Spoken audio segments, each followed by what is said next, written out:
Hello student, स्वागत है आप सभी का डीएवी गेस्ट पेपर में। और आज हम लोग एक और इम्पॉर्टेंट क्वेश्चन डिस्कस करेंगे।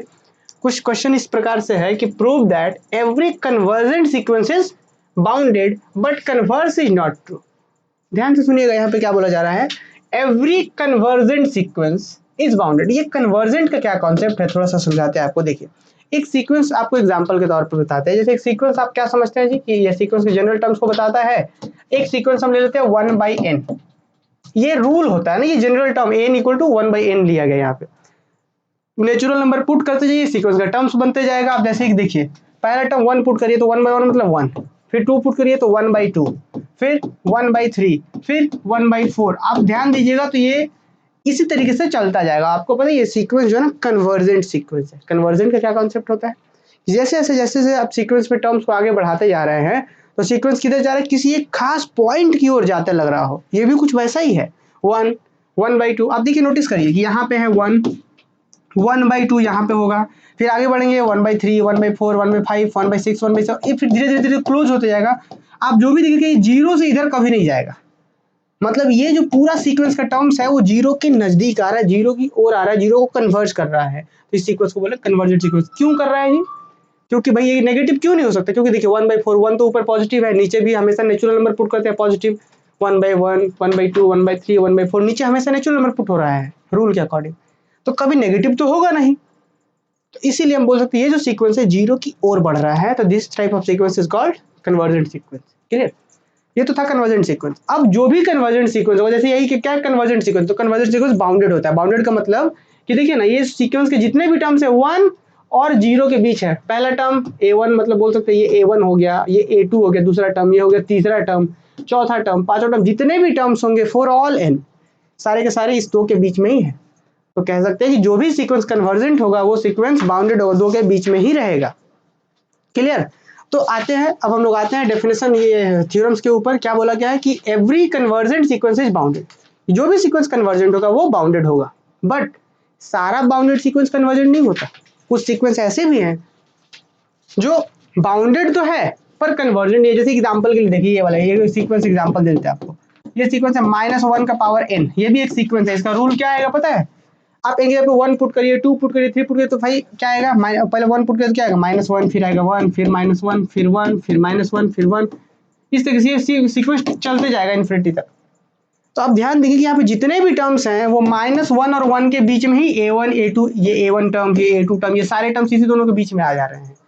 -1 से बड़ा या बराबर और 1 से छोटा या बराबर। But this sequence is not convergent. ये सीक्वेंस किसी को जा रहा है क्या, नहीं, बस ये ऑसिलेट कर रहा है, ऑसिलेटिंग सीक्वेंस कहलाएगा। कन्वर्ज तो नहीं कर रहा, जैसे ये जा रहा था जीरो की ओर जा रहा था। तो देखिए बाउंडेड है बट कन्वर्जेंट नहीं है। पर जो भी सीक्वेंस कन्वर्जेंट होगा श्योर बाउंडेड होगा। तो यही थ्योरम्स का स्टेटमेंट यहाँ पे है कि एवरी क्या है, prove that every convergent sequence is bounded, कि जो भी सीक्वेंस कन्वर्जेंट होगा वो बाउंडेड होगा ही होगा, but the converse is not true. But इसका जस्ट उल्टा, जो कन्वर्स करेंगे वो कभी ट्रू नहीं होगा।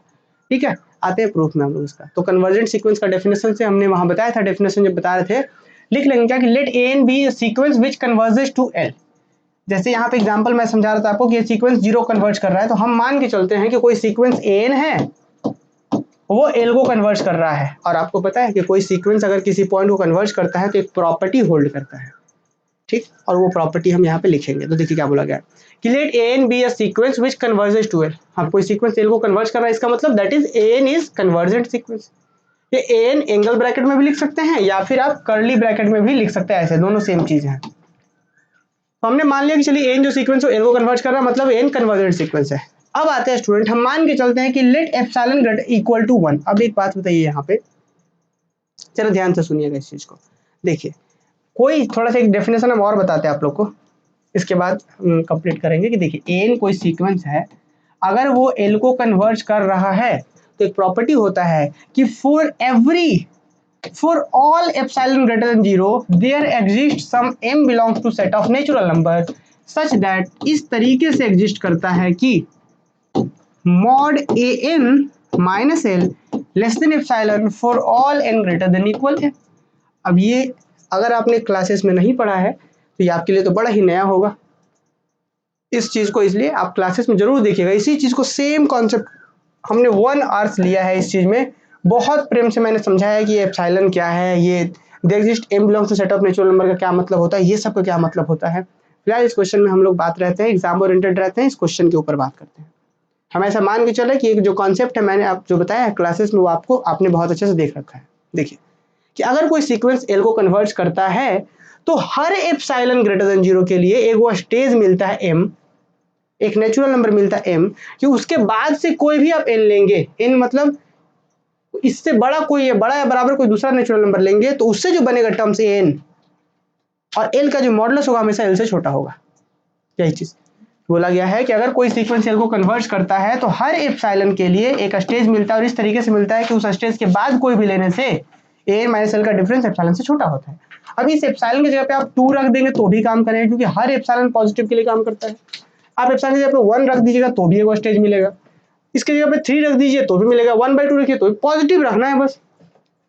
तो हमने यहाँ पे कहा था कि एन जो है एल को कन्वर्ट कर रहा है, तो भाई हमने जो डेफिनेशन जानते हैं कन्वर्जेंट सीक्वेंस का कि हर एप्सिलॉन के लिए एग्जिस्ट करता है एम, तो भाई अगर एप्सिलॉन इक्वल टू 1 लेंगे तो भी काम करेगा ये। तो हमने वही लिखा है कि let epsilon equal to 1 then there exist, ये उल्टा ही देयर एग्जिस्ट का सिंबल है कि अगर एप्सिलॉन इक्वल टू 1 भी आप लेते हैं तो there exist m belongs to set of natural number, और इस तरीके से मिलेगा कि एम से बड़ा बराबर एन लेंगे तो क्या होगा, ए एन माइनस एल का modulus less then epsilon, epsilon की जगह पे 1 है, ऑब्वियस होगा।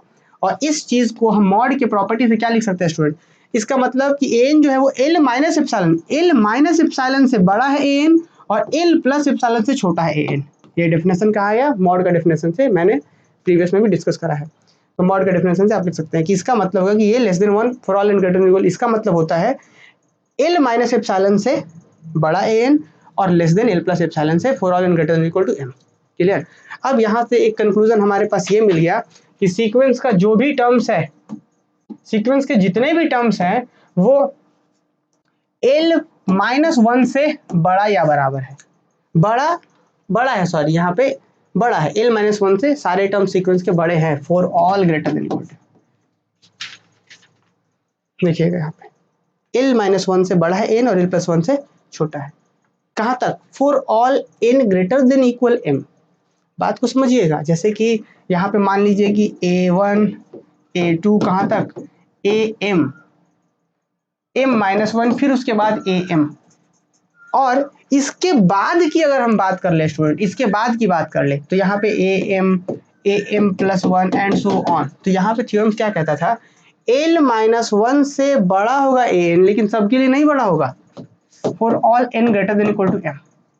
m से बड़े वाले के लिए ये सबसे, अब आपसे अगर हम एक सवाल पूछे, इस बात को जरा ध्यान से सुनिएगा, ये क्या बोला था कि an कौन सा n, फॉर ऑल m से बड़ा है बराबर n, तो m से बड़ा बराबर कहाँ होगा, ये वाला बराबर, इससे बड़ा, इससे बड़ा, इससे बड़ा और भी बड़ा, तो इन सभी में से सबसे छोटा कौन होगा, तो l माइनस एप्सिलॉन होगा, सॉरी l माइनस 1 है। अब बोलिए कैसे, यहाँ पे अभी तुरंत हमने कहा है कि l माइनस 1 से बड़ा होगा an, l माइनस 1 से an बड़ा होगा और l प्लस 1 से छोटा होगा, लेकिन ये सबके लिए नहीं है, ये सिर्फ उसी n के लिए है जो m से बड़ा या बराबर है, m से छोटे के लिए बात नहीं हो रहा है, m से बड़े बराबर के लिए। कहाँ सारे ये सब यही डेफिनेशन से, तो हम क्या यहाँ बोल सकते हैं, आप देखिए तो कि a1 a2 am माइनस 1 इसको तो आप बाहर ही कर दीजिए, अभी थोड़ी देर के लिए इसको बाहर रखिए, इसके बाद am m से बराबर या m से बड़ा जो भी n हो, जो भी n होगा, जैसे यहाँ m प्लस 1 m प्लस 2 ये सब जो भी होगा,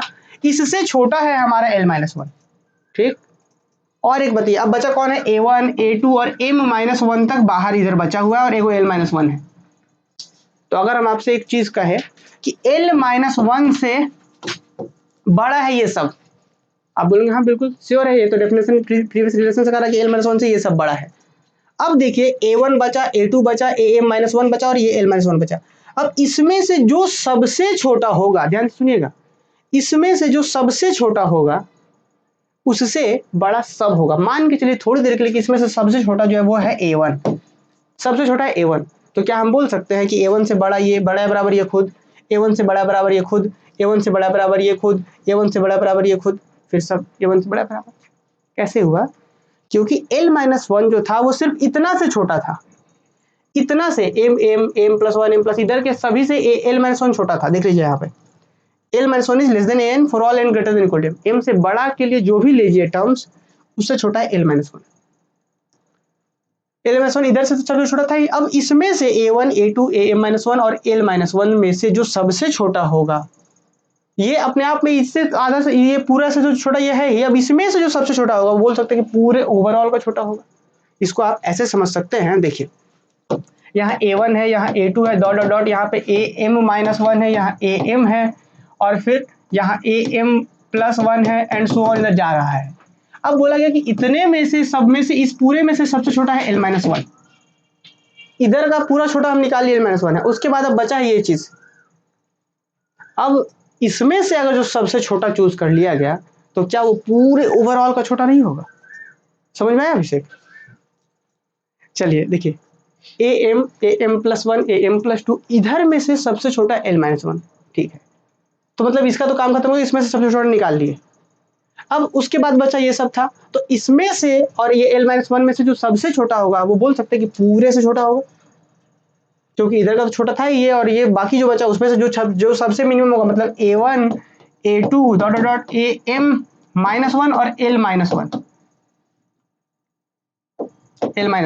इसमें से जो सबसे छोटा होगा हम मान लेते हैं उसका नाम दे देते हैं, इसमें से जो सबसे मिनिमम होगा उसका नाम लैम्डा मान लेते हैं। तो हम बोल सकते हैं कि लैम्डा जो होगा पूरे का छोटा होगा, इस पूरे का छोटा होगा लैम्डा, मतलब बोल सकते हैं कि लैम्डा से बड़ा या बराबर होगा AN फॉर ऑल n, सभी n के लिए। आप यहाँ कुछ भी रख दीजिए, A1 इससे बड़ा या बराबर, लैम्डा कुछ और नहीं, इस सब में से मिनिमम है।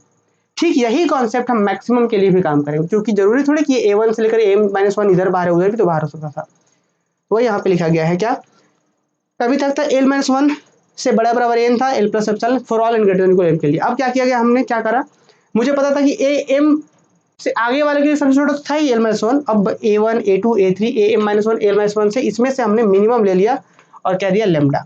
अब ठीक इसी प्रकार से L+ε किससे अधिक था, AM+1 इससे अधिक था। यहाँ पे जो डायग्राम हम बता रहे थे कि AM+1 AM+2 इन सबसे बड़ा कौन था, इस सिर्फ इतना से बड़ा कौन था, L+1। चेक कर लीजिए आप यहाँ पे, AN से बड़ा है L+1, लेकिन कौन से n के लिए, तो M greater than equal to m के लिए, m या m से बड़े के लिए।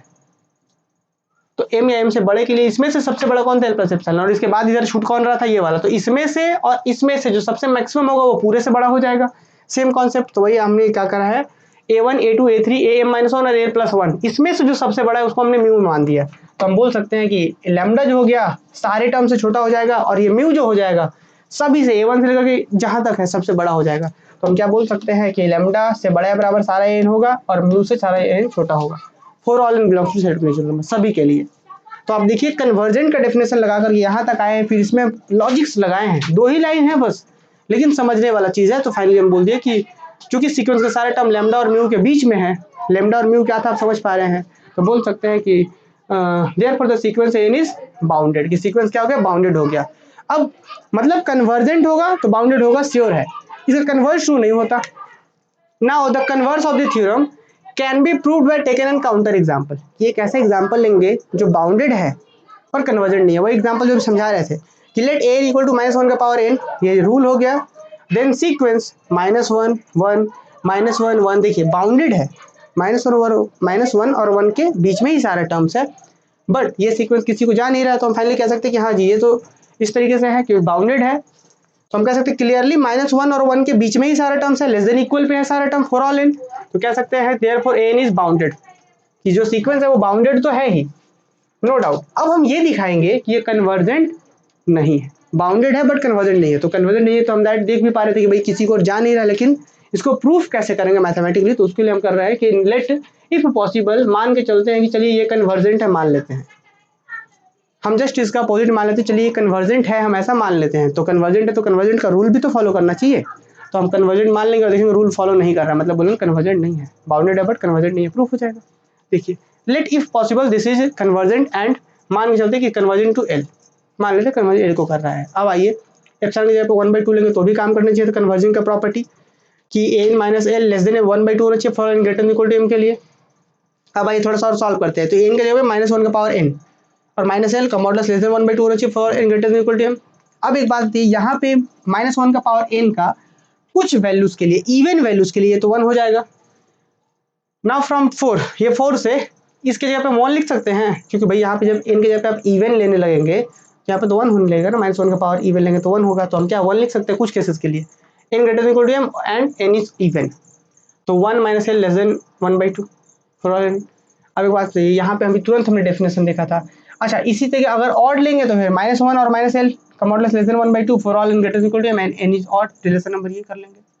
अब आ गया ये, इससे बाद हम करते हैं क्या, 1 plus epsilon is less then epsilon 1/2, कहाँ से आ रहा है ये भाई, माइनस और माइनस दोनों में है, तो हम क्या इसमें माइनस कॉमन कर सकते हैं कि minus of 1 plus l less than 1/2, इसी से कर रहे हैं। आपके पास से minus of x, minus x का मॉड और x का मॉड सेम होता है, तो इसलिए हम ये माइनस ऑफ 1 प्लस l का मॉड को हम लिख सकते हैं सीधा 1 प्लस l का मॉड, यही चीज से आया है, हमने इसे लिखा। तो दिस इंप्लाई दैट, ये इंप्लाई कर रहा है 1 प्लस l का मॉड लेस देन 1/2।